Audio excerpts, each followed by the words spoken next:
In the past, when I was in monogamous relationships, the hyper-focus on one person and our individual problems made it so that it was hard for me to see myself outside of it, and I felt like I wanted to try non-monogamy.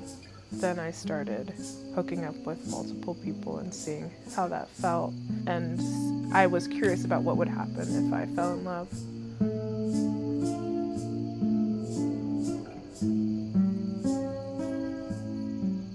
About a year ago, on a car ride to Western Massachusetts, I asked my friend Spencer some questions about what it's like being polyamorous.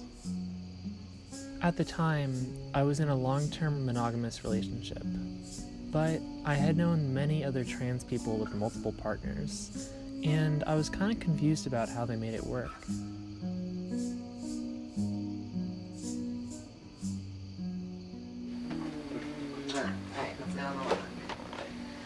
Ready to walk?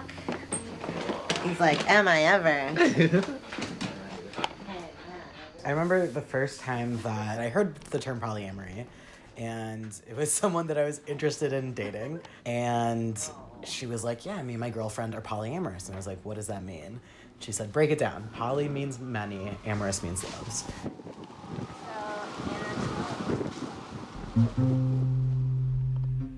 My first intimate experience with another trans person was really the moment that I realized I was trans. Seeing that body and being with that body and having that person see me as of the same community, like we saw each other in that moment of intimacy, and there was something that clicked in me that I don't think I maybe ever would have understood until I had that moment. I think since then, just being with other trans people is just like coming home. When we met and they said that they were non-binary and also trans, it was like this light turned on inside me, and I couldn't, it was like every word out of your mouth, I couldn't believe, like, you kept becoming like more and more exciting and amazing. When I try to describe how I think of polyamory to friends of mine, I try to just phrase it in terms of like, it's a way of opening yourself up to thinking of love in terms of multiplication instead of a finite resource that can only go to one person. I still feel jealousy, I still feel insecurity, I still feel all the things that I'd feel in a monogamous relationship, but I choose to live and love in this way because of the ways it opens doors for me that wouldn't otherwise be there.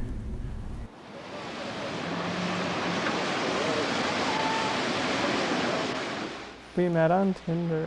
I was dating probably like 4 or 5 people at the time. You were kind of shy, but I thought you were really cute, and yeah, you did a lot of stuff with your hair. I love that. You're crazy. I love it when I can see your inner child, and then our inner childs play together. Give me your jacket and your sweatshirt. We're gonna do this right. You help me return to just parts of myself I've erased and repressed and shut down because people didn't want to see them or thought they were like I don't know. Sorry, everybody. I'm not even a fan. I dated someone for like 7 years, and we like opened our relationship kind of like halfway through. I learned so much about myself and like my desire, and I don't think I could have come out as trans if I didn't get to have that experience. On the night I met Hazel, she told me that coming out to her parents as non-monogamous was more difficult than coming out to them as trans. Love is a fragile thing, and loving multiple partners, while beautiful, is not without its complications.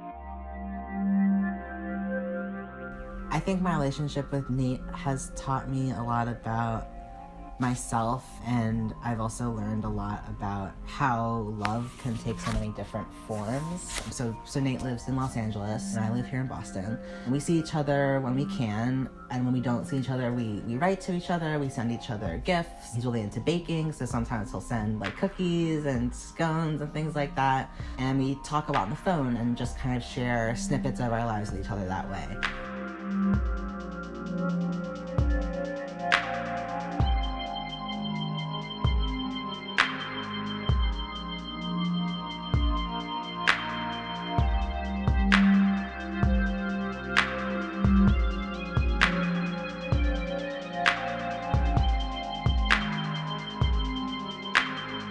When Spencer and Nate first started using the language boyfriend, I had some feelings about it. I was like, I'm your boyfriend, you have another boyfriend? Okay, cool. So, a lot of the things that I was like, what? Yeah. So I think that, it really kind of brought to light our difference of understanding of what that word means. And, all of these like insecurities that I have would come up because of that. But then trusting Spencer and Nate to figure out the way that they wanted to be in each other's lives, and trusting Spencer and my relationship enough to know that it would not be negatively affected by that, which it really hasn't been.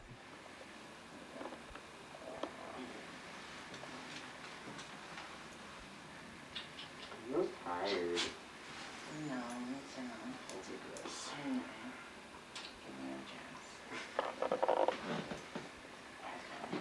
And then when we met, and I was like, yeah, it's just like, and then a month later, I'm like, oh my God, I'm like in love with this person. Like, it's different. And like, I'm completely freaked out, and I like don't, it's like not gonna be chill being open anymore. It's gonna be really hard, but I still wanna do it.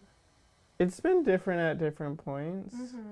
As my love grows for you, I feel like going on other dates feels higher risk, even if I don't want it to feel that way.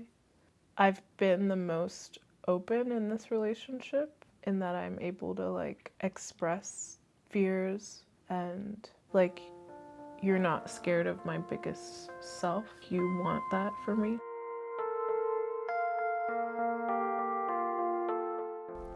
For a long time after that drive with Spencer, I wondered if I was capable of loving multiple people.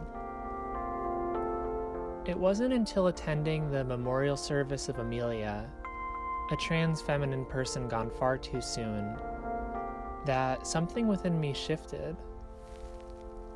Seeing multiple partners of hers come up and speak on their love they had for Amelia was so deeply moving. Feeling that powerful energy they all shared pushed me to unpack my own shame and love and live as Amelia did, as Spencer, Nate, and Ev do, as Yata and Hazel do, openly, honestly, and in harmony.